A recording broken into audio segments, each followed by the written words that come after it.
Hey, this is Real Talk, keeping it real, keeping you encouraged. I think we're about 5 days away from Valentine's Day, and so this day has the potential to be very sad for people, especially if they're single.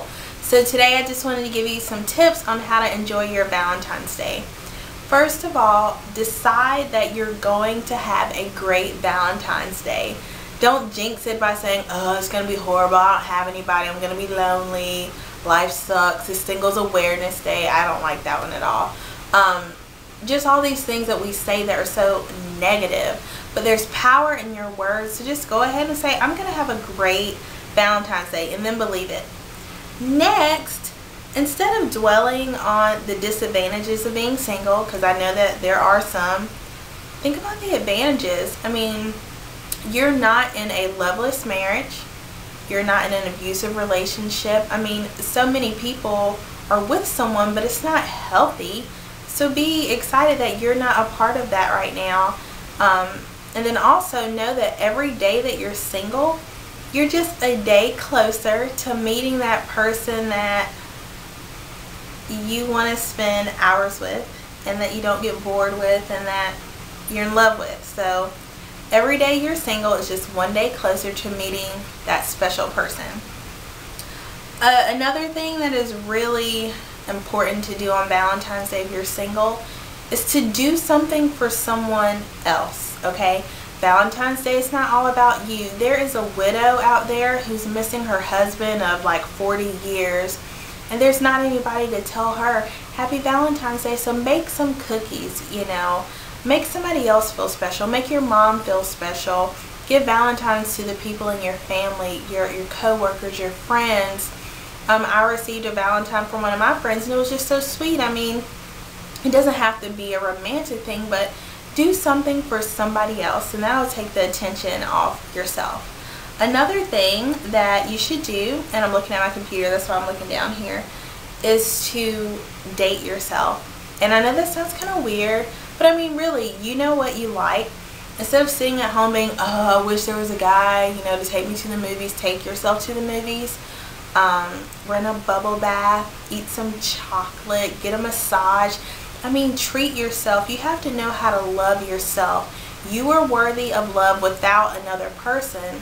So just go ahead and love on yourself and treat yourself on Valentine's Day. Another thing that's really important to do, and this is something that you can do before Valentine's Day even starts, but it is something that will help you not to be single on the next Valentine's Day, and that is to be available and open to relationships. If you're just so busy with work and school that you don't have time for another person, then you need to change up your priorities, unless you like being super busy without anyone to come home to. If that's what you like, fine. But if when you get home and all the work is said and done and you just kind of think, I really want to share my day with someone, then go ahead and start making time for another person in your life, even now before you meet them. It's not like you're going to meet them and all of a sudden your schedule is going to get smaller. That's not going to happen. You're going to have to carve out time, and it's going to be kind of frustrating. So do it now before you meet that someone. Start to make time. You know, there might be a few nights during the week that you just don't schedule anything, and you can use that time to build relationships, hang out with friends, and possibly have a significant other. So go ahead, be open, be available. Don't make this a long list of things that your other person has to be, because you're not perfect either. So just be open and available.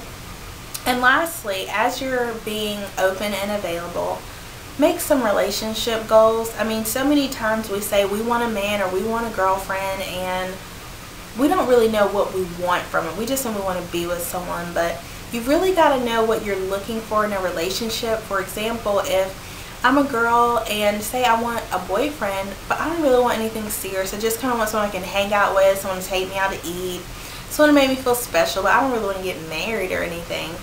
And then I start to date this guy who's looking for a wife. There's going to be some problems there, because I'm not looking for, you know, a full commitment. So if you know what you want going into the relationships, you can, you know, prevent a lot of the arguments that could come up if you didn't know what you wanted. Because when you don't know what you want, you can send a lot of mixed signals to your partner.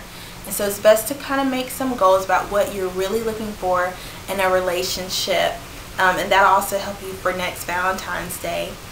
I found this quote, and it says, "It is astonishing how little one feels alone when one loves." And there's definitely some truth to that. Take time this Valentine's Day to love on others and love on yourself, because you're worth it. And also just to be open and available, because you just never know when love is going to come knocking on your door, and you want to be ready.